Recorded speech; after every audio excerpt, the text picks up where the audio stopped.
Seriously, of all the nebulas, that one was your favorite? April nodded. Yep, not even close. The two others sitting at the table next to her started laughing and nudged their third friend who'd asked the question. See? We told you humans are weird, they said.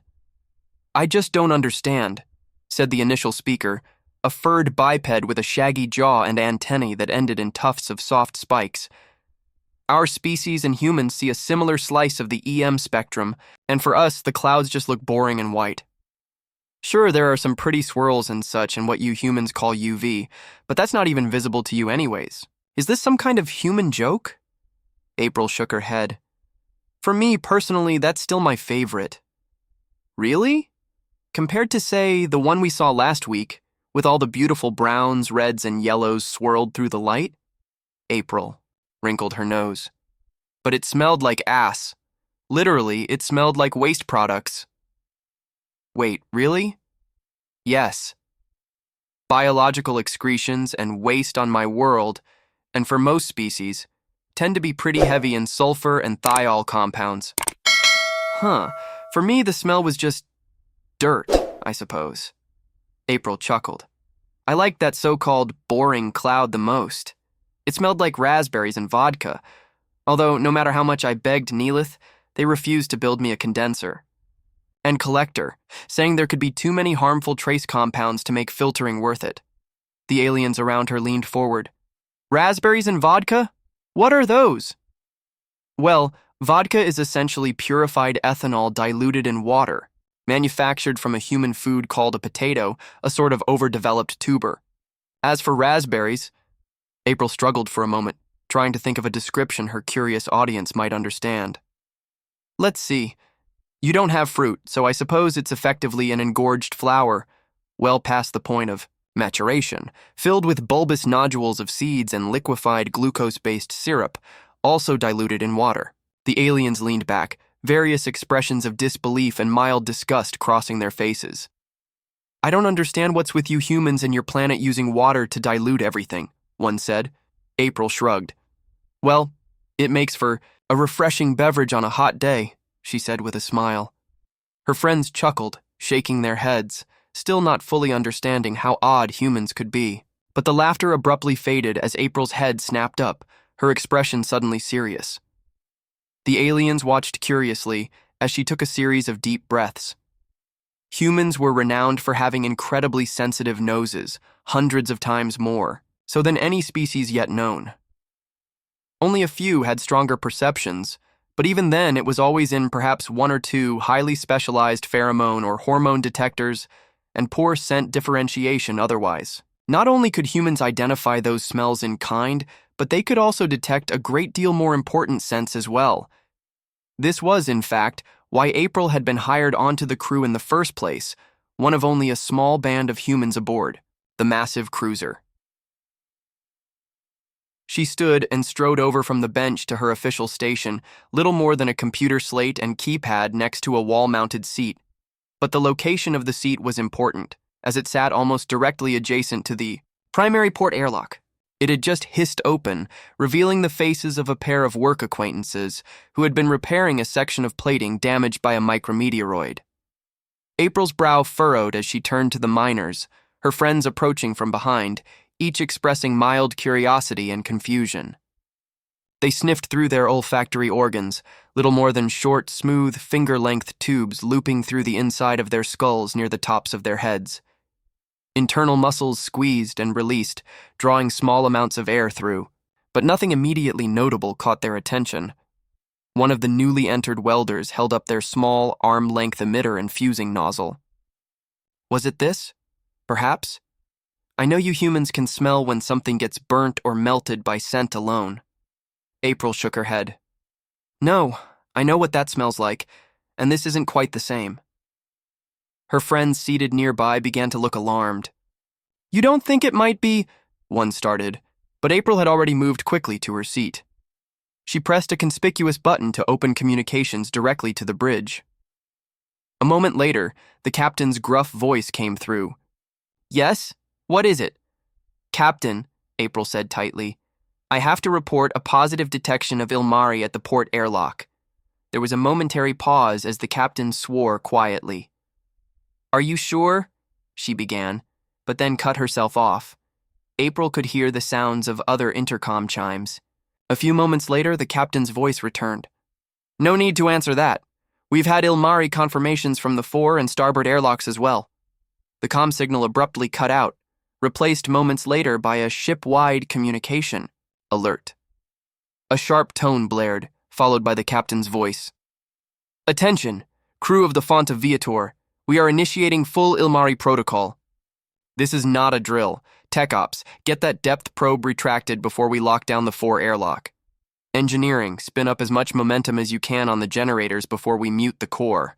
I want maximum defense readiness if we need to jump. Off-board miners have 300 seconds to return before airlocks are sealed." The ship burst into motion.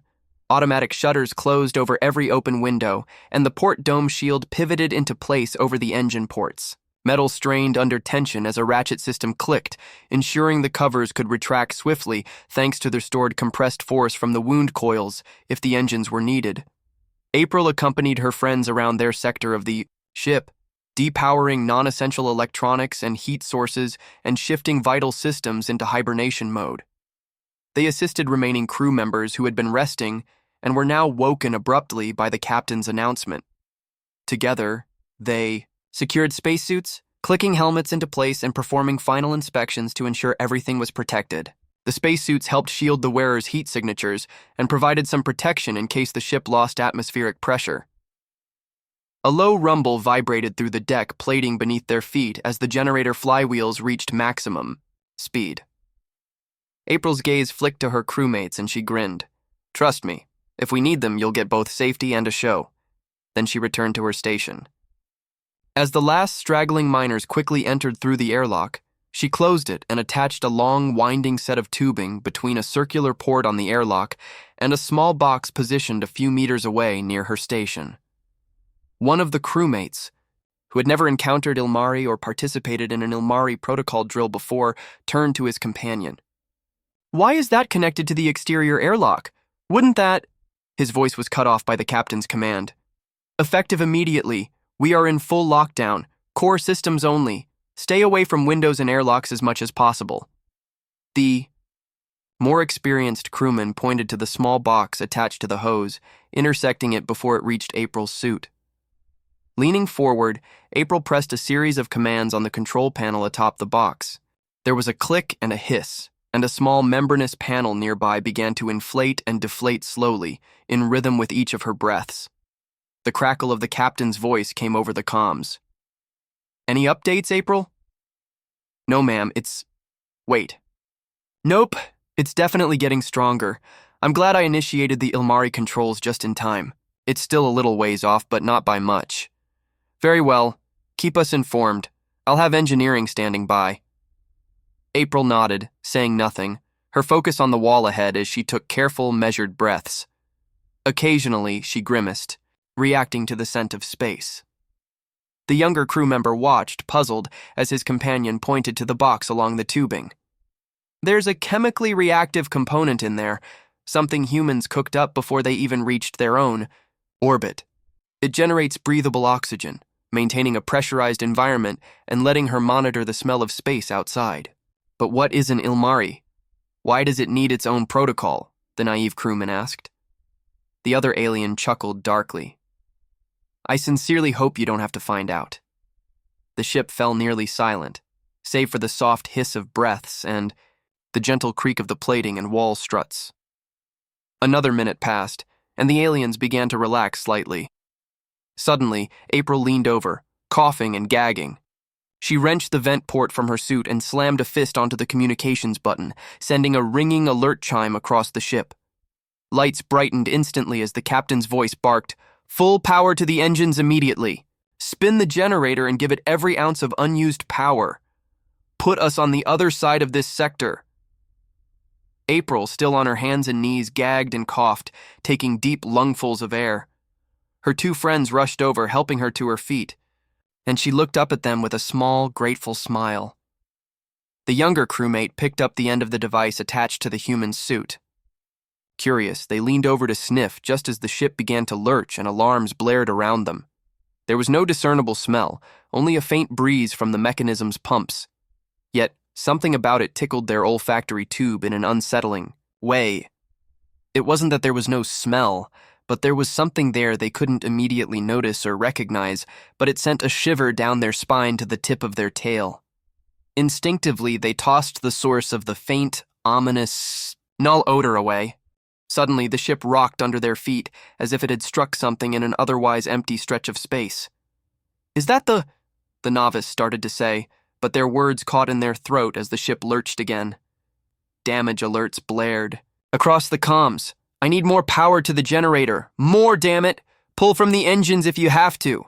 The captain's voice barked over the communication layer, rising above the shouts of alerts and status reports from the bridge crew. April quickly made her way to her station, securing herself with the seat's buckles. The two aliens followed suit, fastening straps and webbing across their furred, uniformed chests. They braced themselves against the bulkhead a few paces from the airlock.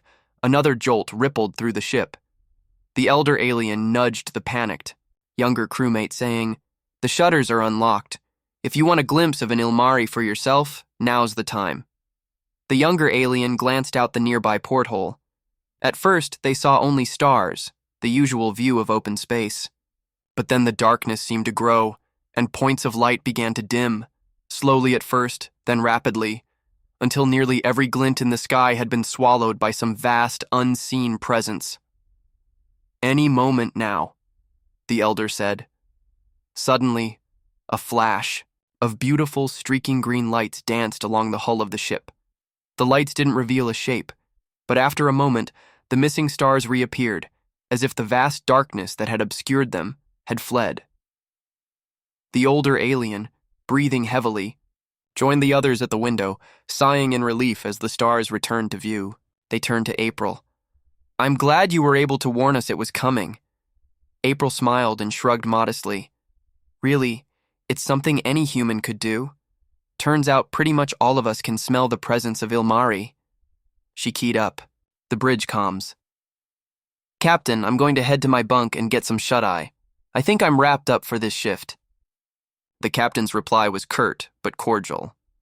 "Acknowledged. Thanks for the good work."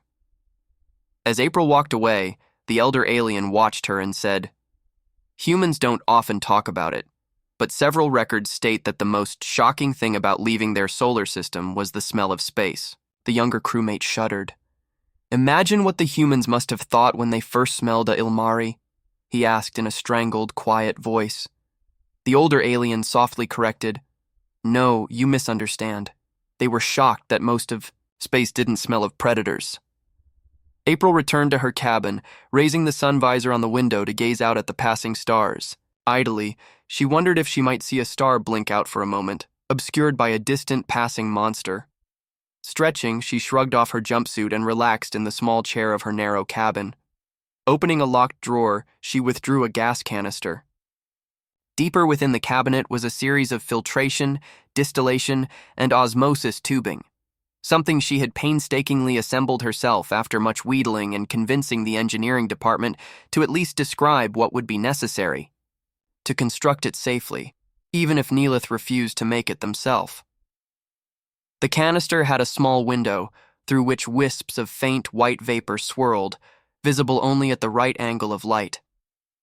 "Hello, beautiful," April murmured. Pulling a modified regulator mouthpiece out and putting it in her mouth, she took a deep breath of the purified nebula gases, luxuriating in the heady aroma. The strong kick of aerosolized vodka mingled perfectly with the pristine, sweet note of raspberries.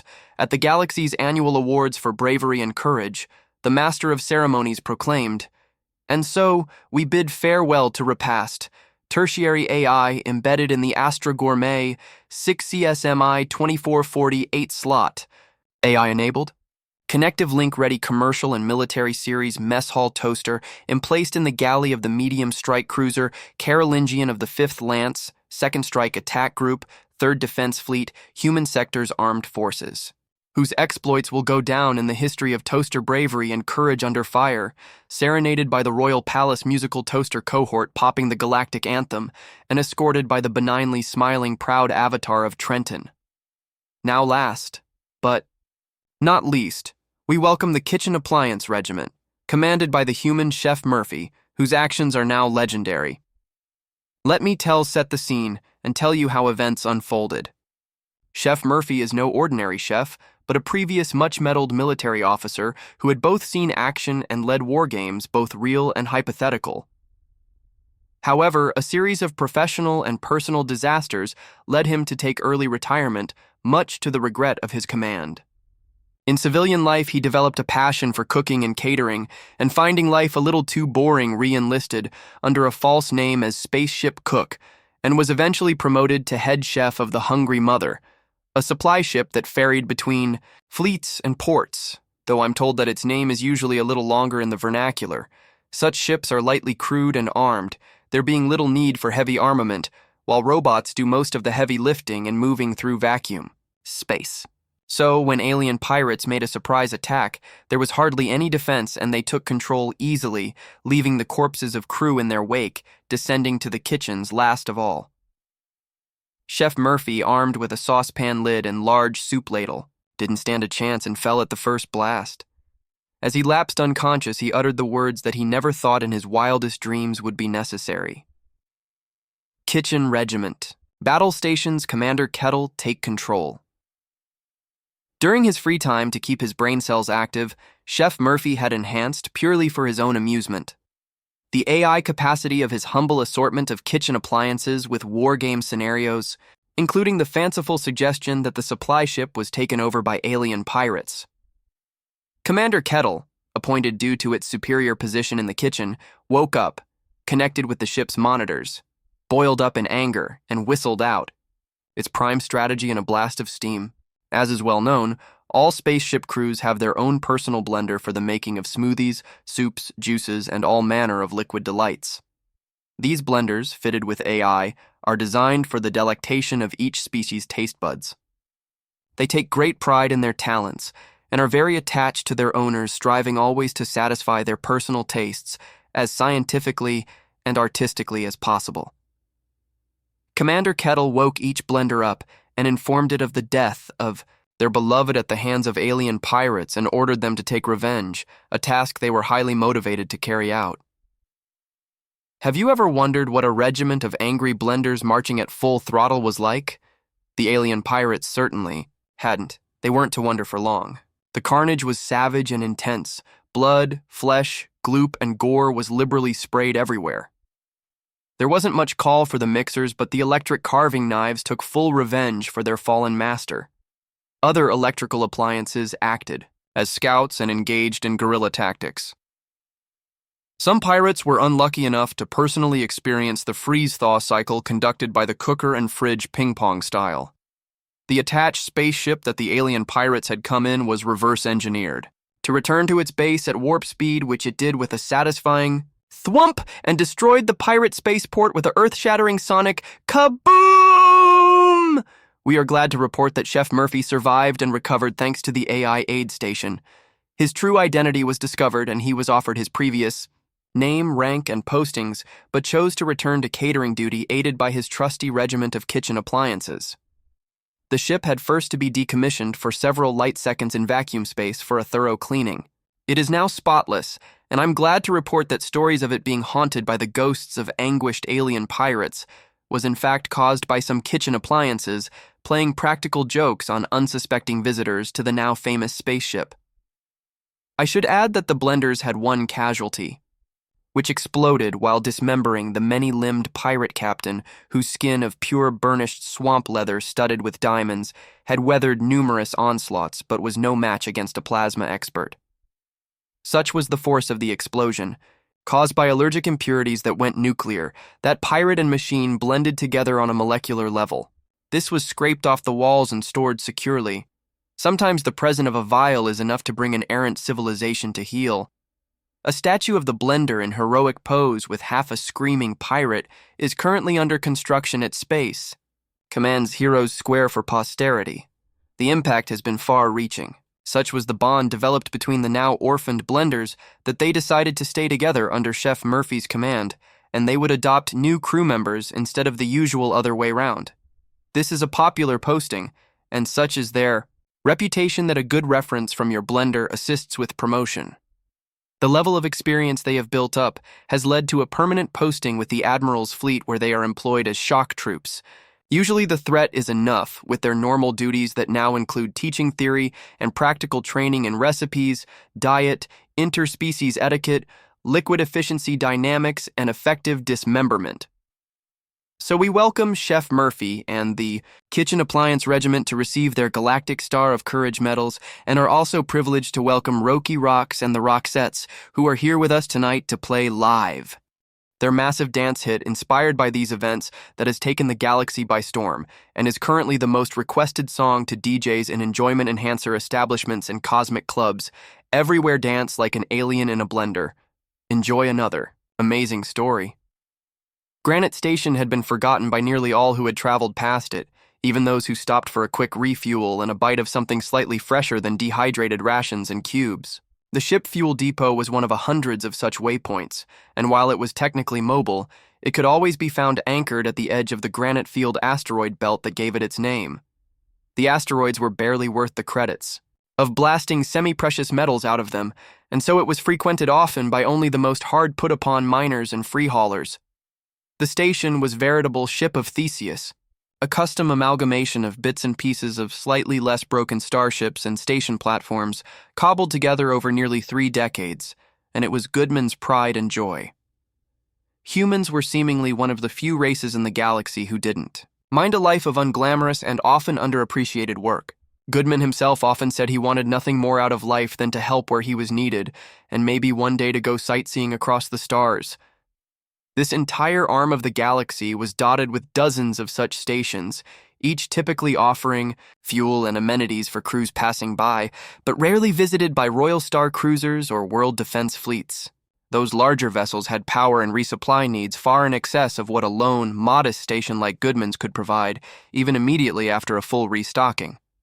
For less important ships and schedules, though, often for the mining caste, of Duranians, Lifen workers, or even humans themselves, such a fuel depot was a welcome stop for ships running on fumes, hoping to carry a modest cargo just a bit further to eke out a living. Many years had passed. With Goodman's son and daughter both growing from bouncing toddlers, he often had to weave between while cooking up still wiggling alien tentacles for patrons, to now helping just as much as he did, sometimes more. When the years reminded him of their presence and he needed to take a breather, he could count on Charlotte and David to pick up the slack. Just like his old man, David managed to make 1 meal's worth of supplies feed half a dozen, while Charlotte had more accuracy with the fueling port crane than he ever did, often getting a ship hooked up and halfway filled before her old man would have even secured a latch. Goodman sometimes joked that Granite Station's one modest claim to fame was its relative proximity to Italian, the capital of the Imperium of Allied Systems and a hub world for billions. The planet was so densely packed that it was said one could live, grow old, and die, and never see the unobstructed night sky overhead. Goodman often told his children this was truly how the station got its name. Not from the asteroid belt, but because, as he'd say with a chuckle and a knowing wink, we are always taken for granite. The joke never failed to draw groans and a few chuckles from his long-suffering children. The events of the Tarkanian burst began with simple static. Across the radio signals of the holoplayer radio, something even a few firm slaps to the aged device failed to fix. Goodman usually assumed such things were caused by failing, worn-out tech, since the entire fuel depot was cobbled together from parts of varying ages and conditions. However, when other miners and haulers reported their ship communications were also disrupted, Goodman began to worry the problem might be bigger than a broken radio. The holo radio channel Goodman always listened to, Tynavis Prime, was broadcast from the famous planet of the same name, a massive hub of antennas and transmitters, with such redundancy that disruptions rarely occurred and, if they did, lasted only seconds. But this time, no response came. Nearly all the one-way planetary channels were filled with static, while the two-way ship-based channels carried disjointed reports of damage, disruption, chaos, and people fleeing from a disaster still unfolding. A survey probe ship between jobs for the Royal Tekada had ventured deeper than most dared into the zone of destruction. It reported that the path of devastation seemed to follow a singular direction, flowing back toward what had been considered a safely distant black hole dubbed Tarkanian. The astrological phenomena had only been lightly catalogued, and the reports had missed a dark gas giant in its orbit, the massive planet's countless tons of mass unilluminated by any nearby stars. It appeared that in the millennia since, the gas giant's decaying orbit brought it close enough for its atmosphere to be ripped away, suddenly adding billions of tons of charged gas to the black hole's accretion disk. The result was a massive, tightly focused beam of high-energy, radioactive particles emitted along the black hole's axis. This quasar, though anticipated to be short-lived as far as astronomical phenomena go, was calculated to pour forth its power for hours, perhaps even days, while the gas was consumed and obliterated. As communications were gradually restored while the Tarkanian quasar's pulse faded, attention turned to the beam's trajectory. The capital of the Allied planets, Italian, was perilously close to the perimeter of the beam. While the capital avoided the edge of the beam by hundreds of millions of kilometers, the communication world Tinovis Prime was not as fortunate. It was sterilized, vast swaths of its surface turned to outright slag by the sheer force of the flare. Somber relief at the capital world's survival soon turned to horror. Observations revealed that while the planet itself had been spared, its star had received a glancing blow from the beam. This impact wasn't enough to immediately trigger a supernova, a small miracle in and of itself, but the star's stability was irreparably compromised. With each passing day, solar flares began lashing out repeatedly, scouring towards the capital world itself. This threat galvanized action. Hundreds of fleets filled with warships, carriers, and other ponderous vessels from across the Alliance mobilized. Evacuating the entire planet was deemed effectively impossible, but another plan began to unfold, even as transports began trying to save what small fraction of the populace they could. The large ships were flown into careful orbits around the capital planet, and these vessels extended their protective shield bubbles to form a lattice of shielding between thousands of ships, effectively replicating a planetary shield facing off against the raging star. Goodman and others watched with bated breath, as the maneuver had been just in the nick of time too, as the magnetic belts around the planet began to falter. With each new solar flare, the planet's natural defenses were becoming exhausted, allowing more and more dangerous radiation to seep through. But now, thanks to the planetary shield lattice, they had bought some time. How much time, however, was uncertain. The sun continued to shudder, struggling against the forces tearing it apart. The frequent, unpredictable flares battered the shielding ships, depleting their fuel reserves at an alarming rate. Goodman listened intently to the newscasts. There was a glimmer of hope. The Barvin Collective had developed a solar extraction rig initially designed for mining exotic plasmas from the surfaces of stars and solar nurseries they controlled. The collective scientists believed it could be repurposed to help stabilize the degrading sun. Unfortunately, the rig was large, cumbersome, and barely capable of faster-than-light travel. It would take weeks to arrive. By then, more pessimistic, scientists and reporters predicted there might be little of the population or the planet itself left to save. That was when David and Charlotte saw their father sit up, his expression sharp and resolute in a way they hadn't seen before. Without a word, he grabbed the microphone for the holo radio and flipped it to transmit as he opened a wide broadcast channel. "Not sure who all is receiving right now, but this is Granite Station. We'll be in the shadow of Italian's fifth planet as soon as we can. Hope to see some friends there." With that, Goodman shut off the channel and turned to his children. "You two, make sure the last patrons here are taken care of and happy before they're sent out. Then sweep up and lock down," he said, striding to flip the lit-up sign in. The window from yes where open to closed come again soon. "Meanwhile, I'll be down warming up the engines." The siblings exchanged excited looks. They couldn't recall ever seeing Granite Station actually fly anywhere, except for the occasional small booster push to maintain orbit or avoid a stray asteroid. They'd certainly never seen it jump to faster-than-light travel. barely a quarter hour. Later, the station groaned and creaked as the stars streaked past, glowing lines of blue-white as it jumped through the ether.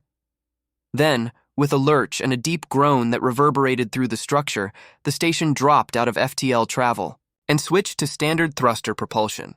In the distance, they saw the faint glimmer of the pulsing star, so small they could easily cover it with a thumb when looking out the window. Beyond that, Italian itself was just a distant speck, glowing unnaturally bright blue from the combined mass of shields protecting it. But then the view was abruptly obscured by a looming mass. Goodman had brought the station into orbit behind Italian's fifth planet.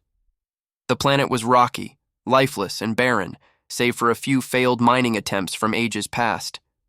Despite its lack of mineral wealth, it provided a vital physical bulwark against any flares that might stray their way. "All right, kids," Goodman said, descending the dusty ladder from the piloting tower and returning to the diner and depot. "Let's make the most of this. I've updated Schwarzkopf to know about our new drop-off for fuel, water, and food. He's still doing rounds on the back end of the Garnian sphere and isn't due to the station for another week anyway. He bumped me to the top of his list, but he's got to finish over there first, so we're looking at 5 days before we see his mug poking around here." The kids nodded, and Goodman saw the spark of focus as they sprinted off to their positions, preparing the station for service once more. Returning to the radio, he opened a targeted two-way broadcast, limited to the Italian system. "Attention! All vessels in need of refuel and restock. This is Granite Station, orbiting behind the fifth planet. Ready for any who need to cycle out and stop by." A chorus of affirmatives replied in a dozen languages, alongside hundreds of simple chimes of acknowledgement from captains too busy or unwilling to respond verbally.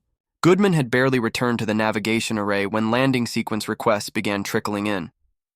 At first, it was 3 or 4 vessels, medium to small cruisers that wouldn't strain the station's fuel reserves, but the trickle quickly became a stream, with medium and larger ships arriving. Goodman's calculations showed the station's fuel reserves dwindling to barely 10% of capacity by day's end. His heart sank as he watched the incoming ships on the automatic scans. Several were visibly damaged, smoking or crackling where their shielding had started to fail, leaving them exposed to fire and radiation. Gritting his teeth, Goodman assigned landing platforms, calculated ETAs, and stretched their resources as far as they would go. The last dozen ships in the queue were warned they might leave empty-handed if the earlier arrivals consumed all the remaining fuel. Still, Goodman extended an invitation for their crews to board for a meal, a shower, or whatever hygienic ritual their species required. Then, a priority chime sounded. The alert was accompanied by a clear and distinct clarion call, the unmistakable signal of the Order of the Divine Fulcrum, renowned monks and aid workers that had been eagerly awaited by all affected along the quasar's destructive path. "Attention, Granite Station. This is the Axis of Camaraderie. We are requesting docking and refueling if you'll have us." There was kindness in the request, but also a note of urgency. Goodman's heart sank further when he saw the size of the vessel. A full capital ship, nearly 5 times the length of Granite Station itself. On a good day, they might have had enough reserves to fill half of its power capacitors and fuel tanks. Now, he knew they could offer little more than a few vapors, if that. Taking a deep breath, he keyed the comm. "Acknowledged. Axis of Camaraderie. Unfortunately, it looks like we'll be diverting you to another station." Another voice cut in over the radio, and Goodman froze. Staring out the window in shock, he saw another station emerging from Lightspeed. This one was a more compact and squat affair, with large tanks of fuel replacing the diner and amenities Granite Station offered. It had far fewer landing ports and a single fueling crane, but to Goodman, it was the most beautiful thing he'd ever seen. A familiar voice came over the comm. "Howdy, you old coot," it said. "We decided we wanted to help too. Gotta make sure you're representing humanity right, eh?" Goodman's brow furrowed in confusion. "Ezekiel? Is that the Crimson Cove? What do you mean we? You pilot that scrap heap solo." In response, he just received a laugh. Goodman couldn't help but laugh in exhilaration as well, as more and more notification pings filled the air.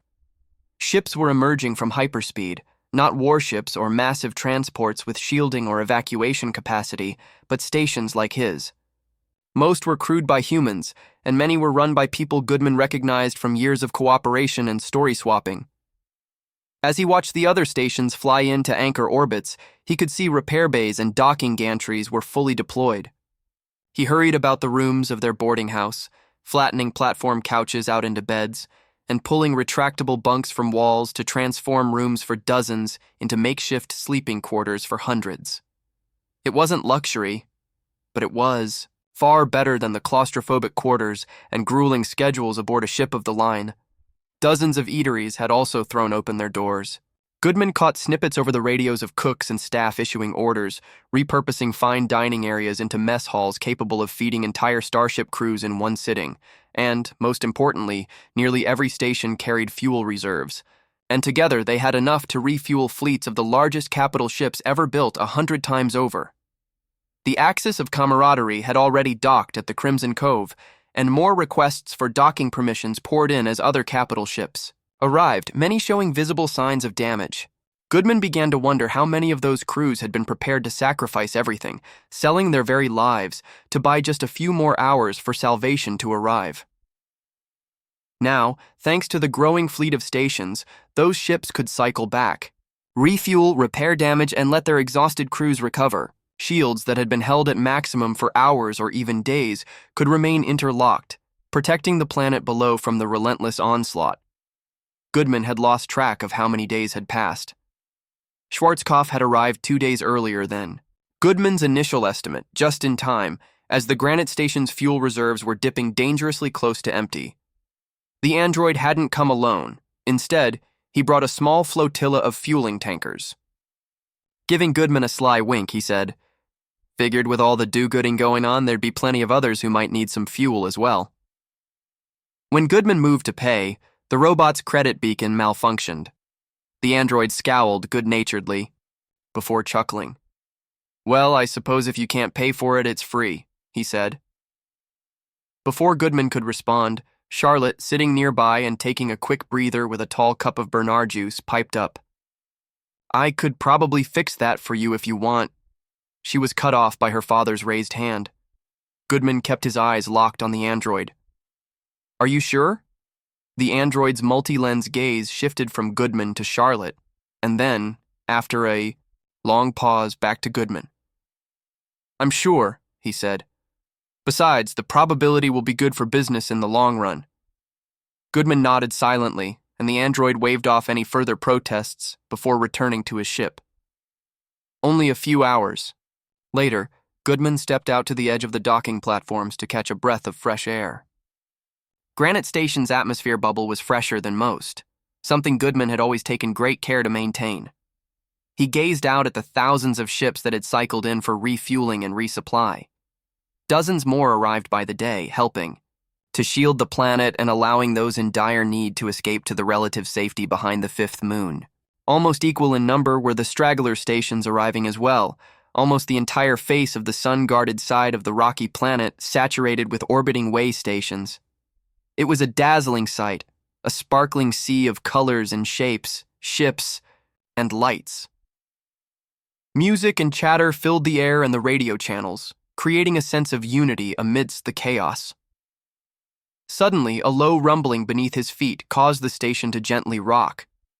Goodman froze, worried the star might have finally erupted, rendering all their efforts futile. But as he looked up, he saw space ripple and shift, the starfield's light bending slightly as an enormous shape dropped out of light speed. It was the collective's solar miner, accompanied by a fleet of scientific support ships, here to complete the adjustments that had dominated the news for the past half-week.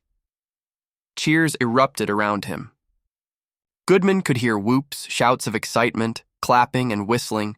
Crews on nearby stations waved and gestured, thrilled at the sight. The final piece of the plan had arrived. For the first time, Goodman allowed himself to hope. It might just be okay after all. In the decades that followed, Granite Station became legendary. Visitors who managed to arrive before Goodman's retirement could hardly believe that such a momentous act had been sparked by a humble station. Though the station still looked much the same, Nearly every component had been replaced or updated, thanks to the generosity of those who had benefited from its service during the crisis. If David is around, he'll eagerly give you a tour of the eatery, pointing out various spots where he once served alien dishes he had only read about in books. He quickly figured out suitable recipes based on his knowledge, suggestions from crew members, and advice from his father, doing his best to stretch a week's worth of supplies into meals for 10 times the number of people in half the time. He credits this experience as the final push, as his father would say, that urged him to pursue a career in the culinary arts. David went on to become a renowned chef for the Royal Tekadea. Charlotte, on the other hand, is always there, happily managing the station after Goodman retired.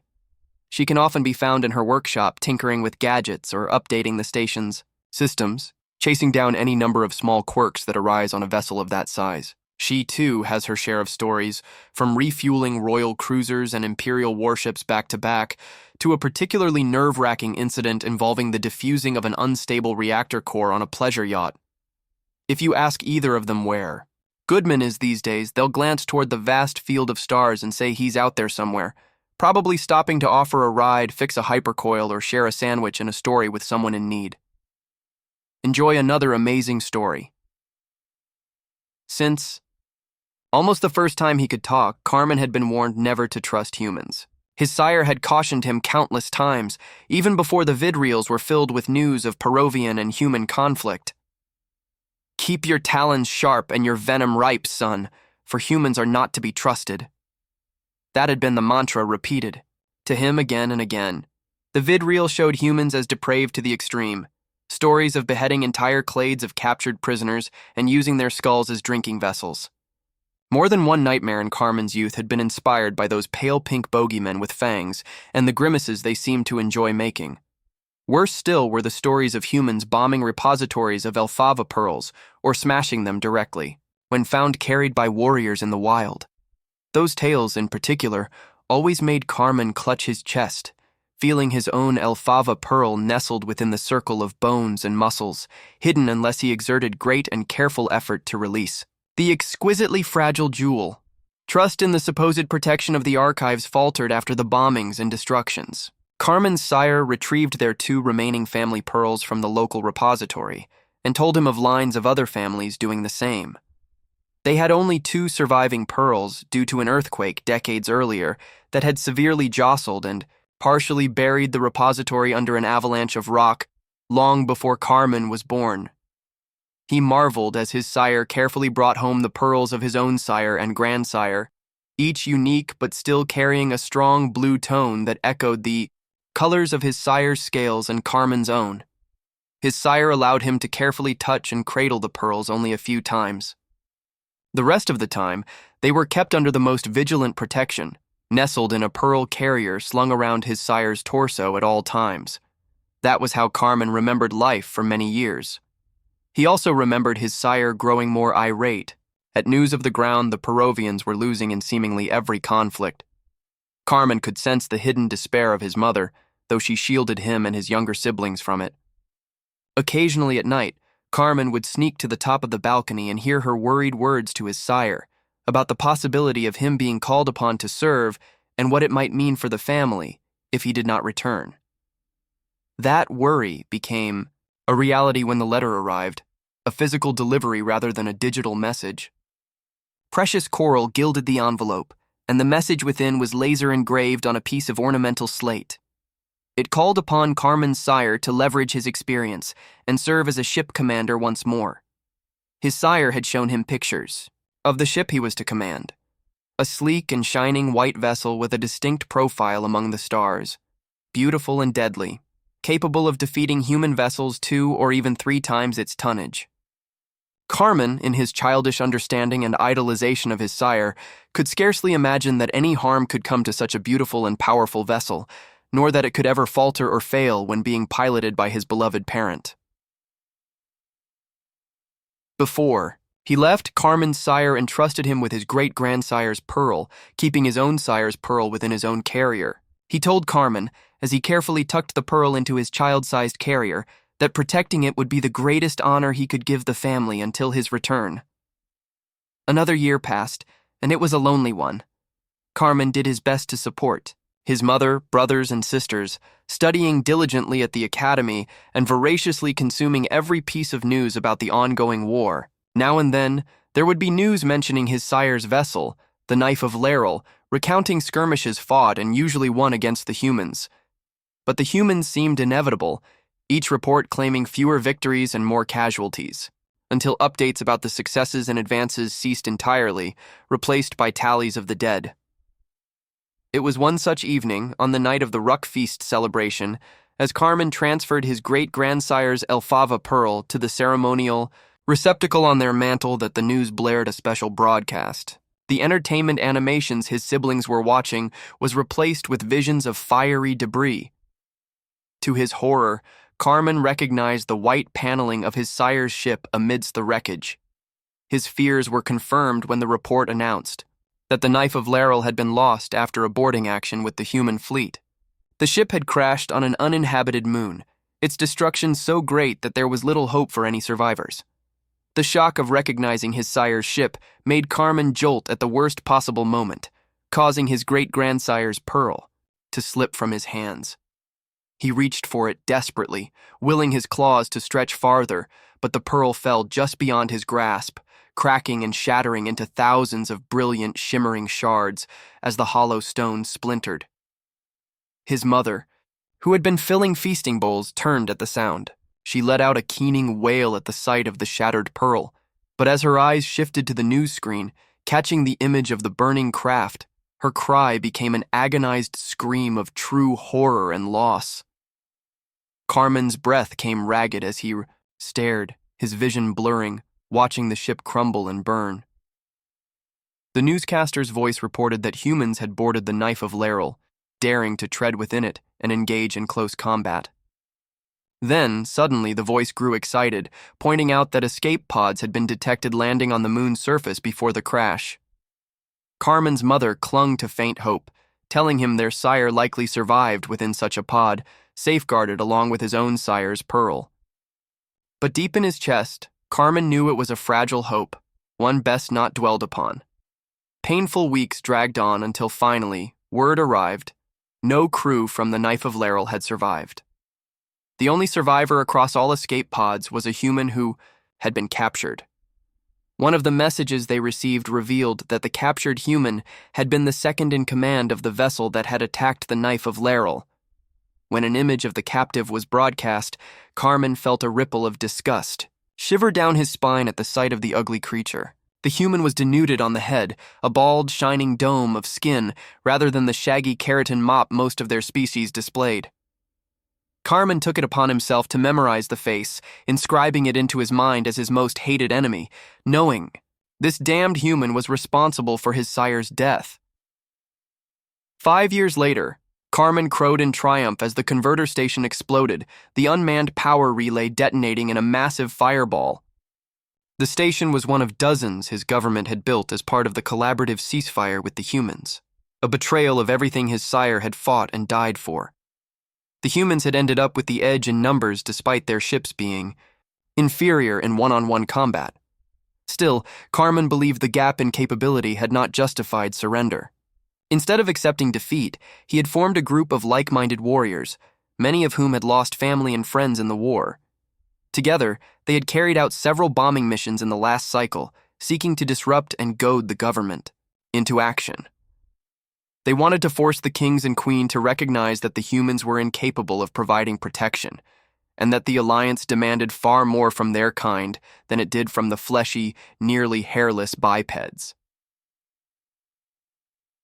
As they pulled away into the atmosphere, the proximity scanner began blaring an alarm. Moments ago, it had been silent, but now it displayed dozens of ships close enough to obliterate Carmen and his freedom fighters. He could even see the shimmer of the vessels becoming visible against the star-pocked black backdrop of space. Squat, square metal ships adorned with the garish reds, blues, and yellows the humans bafflingly favored came into view. Carmen scowled in recognition. The cloaking technology, one of the few advantages the human ships had over their own during the war, had not been widely shared with their so-called allies. Rage and grief surged through him, and he reached to power up his weapons, prepared to go out in a blaze of fire. But then his sire's words echoed in his mind. If you must fight for a cause, fight for it. Do not throw your life away. Your life is yours to spend as you see fit, but make sure you spend it well. Carmen powered down his weapons and saw his compatriots doing the same as the surrounding human ships moved closer. Half a year passed, with Carmen rotting in his prison quarters. The kings and queen had declared the alliance with the humans their highest priority, and this was reflected in the Judicator's actions, who charged Carmen with permanent imprisonment, the harshest sentence short of execution. Yet Carmen felt his actions were justified. To him, the humans were nothing more than conquerors, and their alliance was mere pretense. Early one morning, his meditations were interrupted by the sharp rap of a prison guard's claws on his door. You've been nominated. Follow me. Curious what he had been nominated for, Carmen followed, led to a small meeting room where an assembly of judicators awaited him. Prisoner Carmen, we are here to review your case for possible special consideration for parole, one began. Carmen stared in disbelief. Parole? He repeated hoarsely. That is a human term. I thought my sentence was permanent imprisonment, a consequence I accepted. Do they now wish to punish me with their own methods? One of the judicators, a stern-faced matriarch, steepled her fingers and sighed, clearly displeased. This is true, but as part of our cultural exchange with the humans, we have learned that life sentences may sometimes include opportunities for parole in all but the most heinous cases. This would mean you would be released, albeit monitored, and allowed to act and move within society under certain stipulations. Your actions, while significantly deviant and destructive, caused no loss of life and resulted in minimal injuries. A tree. Fact noted but not emphasized by your defense. She flipped through a file Carmen recognized as his conviction record. Looking up, she added, As such, parole may be an option for you. However, there are complicating factors. Another judicator, his voice hoarse but firm, spoke. Your actions, while not inspiring a rebellion amongst your fellow Perovians, have still raised humanity's concerns over the sincerity of us having a peaceful alliance. These concerns remain unresolved. Were it solely up to our kind, you would likely continue serving your sentence here, isolated on this prison world. Carmen worked hard to keep his face neutral, masking a mix of satisfaction and unease. Satisfaction at knowing he had proven a thorn in the side of what he viewed as a sacrilegious alliance, but unease at the faint, dangerous flicker of hope. The possibility of seeing his partner and child again, ones he had last seen before the attacks on the stations when he had been captured. He hadn't dared entertain such thoughts until now. A third judicator, a slender figure with a calm demeanor, stood to speak. What tips the scales in your favor is humanity's request that we try a practice they call rehabilitation. Noting Carmen's confusion, they explained. It is an effort to meet with prisoners, address their needs and concerns, and prepare them to reintegrate into society. The judicator continued. Although you have been on this prison world for only half a year, your distance from our people began long before that. Rehabilitation, in their view, is intended to amend such isolation. Years of isolation with his rebel cell, planning, arming themselves, stockpiling weapons and supplies, and avoiding any contact that might compromise their location, had left him estranged and ignorant of the changes of the world at large. At the time, it was scarcely a concern for Carmen, but his frustration at his ignorance was laid bare when a recent prisoner arrival discussed a technological advancement. A skip drive, capable of speeds exponentially exceeding mere light speed, travel. Begrudgingly, he nodded slowly. I suppose there are some aspects I could improve on, he admitted. Oh, not just learning aspects of our culture, one of the judicators added, but also those of the humans.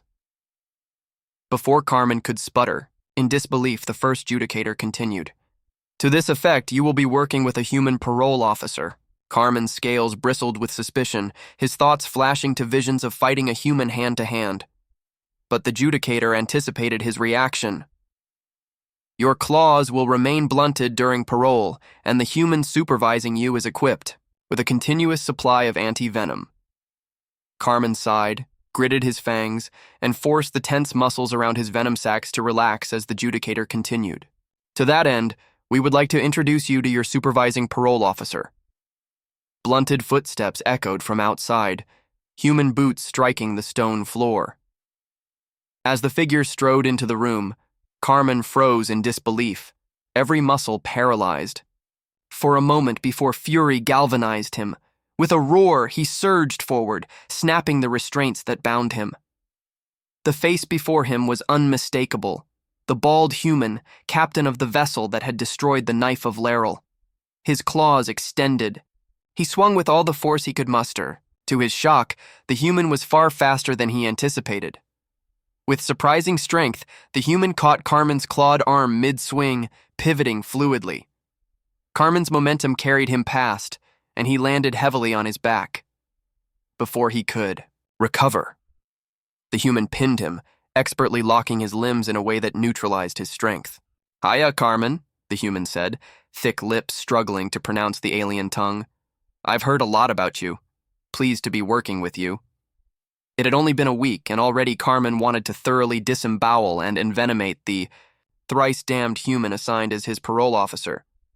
Captain Shackard, as he called himself, had insisted that Carmen be given the chance to venture to an off-world location, somewhere other than the drab and nearly lifeless prison planet he had been confined to for so many long months. Despite Captain Shackard's relentless cajoling, the process remained fraught with resistance. "Why am I registering simply to travel aboard a ship?" Carmen asked in frustration. "I've read more about these skip drives, and nothing about them suggests they need my name or identifying features to throw me across space faster than any sane being would think necessary." Shackard smirked. "I seem to recall your lot weren't too concerned about passenger manifests. Am I right?" "Manifests? What is this word?" "It's a list of everyone aboard, so when something inevitably goes wrong, we can figure out who's missing." Shackard smiled, earning only an annoyed hiss in response. "If I remember correctly, your sire's ship, the Knife of Laurel, took some time before they confirmed who was among the dead." Carmen said nothing, but Shackard's words struck a nerve. It had taken months for confirmation, complicated by the scattered escape pods, none of which had yielded Perovian survivors. "I know that time was hard for you," Shackard continued, his tone softening. "Your record shows that's when you first ran away from home and began sabotaging and pirating, right around when the peace accords were signed." Carmen glared at him. "Awfully interested in trivia about your pet project, aren't you?" It was a term he had heard from another prisoner about human fascinations, as pets themselves were an entirely alien concept to the Perovians. "Not quite," Shackard replied, unfazed. "I want to help you get your life back on track." He tapped the stack of forms he'd brought. "Once you sign the transport registration, move on to the occupational request list, and after that, a temporary dwelling license." Carmen frowned, his anger momentarily replaced with confusion. "I figured it'd help to keep your hands busy and get you somewhere more comfortable than a cramped prison cell or apartment to rest at night." Shackard grinned. "On Earth we have a saying, idle hands, or claws in your case, are the devil's plaything. This should help reduce the mischief you're likely to cause." Carmen tilted his head. "Perhaps. But what is this devil you speak of?" Shackard chuckled. "Oh, sorry, human reference. Closest analogy for you would be, if I'm remembering your mythology right, Sarkafar, the evening sun. So yeah, idle. Claws are Sarkafar's playthings." Rather than clarifying things, Shackard's explanation only deepened Carmen's confusion. But Sarkafar is the eater of all and possessor of the nuclear fire. He doesn't even have claws, just a gaping maw and burning eyes. Anything near him would be incinerated instantly. Shackard awkwardly rubbed the back of his head. Okay. Bad analogy. It just means I'll help keep you out of trouble." "If you say so," Carmen muttered. Carmen sifted through the applications, trying to suppress his growing curiosity. The first option was for a cargo pilot. It wasn't a glamorous position, but it offered plenty of time in the cockpit, a prospect that appealed to him. Flying had always been a joy, second only to the adrenaline rush of bombing runs during sabotage missions. The second option made him grimace, a logistical analytics technician. Shackard chuckled and slid the sheet of scribable material, what he had called paper, from Carmen's grasp as he saw the sour expression. While Carmen wasn't familiar with this recording medium of paper, he had grudgingly written as clearly as he could using the graphite stick, snapping only a few before figuring out the right amount of pressure to avoid tearing or gouging. The surface! Why would you think I'd be interested in a logistics job? Carmen asked, glaring at the parole officer. Shackard tapped Carmen's file folder. Well, you've got a history of coordinating a lot of materials in a very short amount of time during your years in the rebel cell.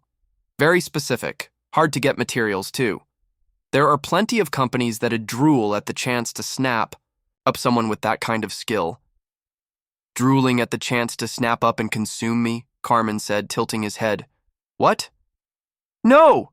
I meant... Shackard stammered, thrown off. Carmen allowed himself a flicker of satisfaction at the human's unease.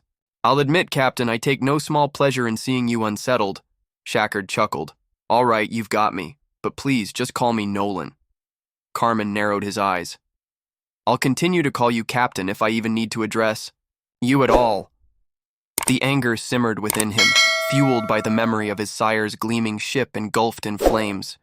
The blurred and grainy image of the human standing before him, the same one who had ordered its destruction, flashed in his mind. Carmen's claws twitched as he wrestled with the urge to threaten or strike Shackard, until his attention was drawn to the third job listing, Dwelling Architect.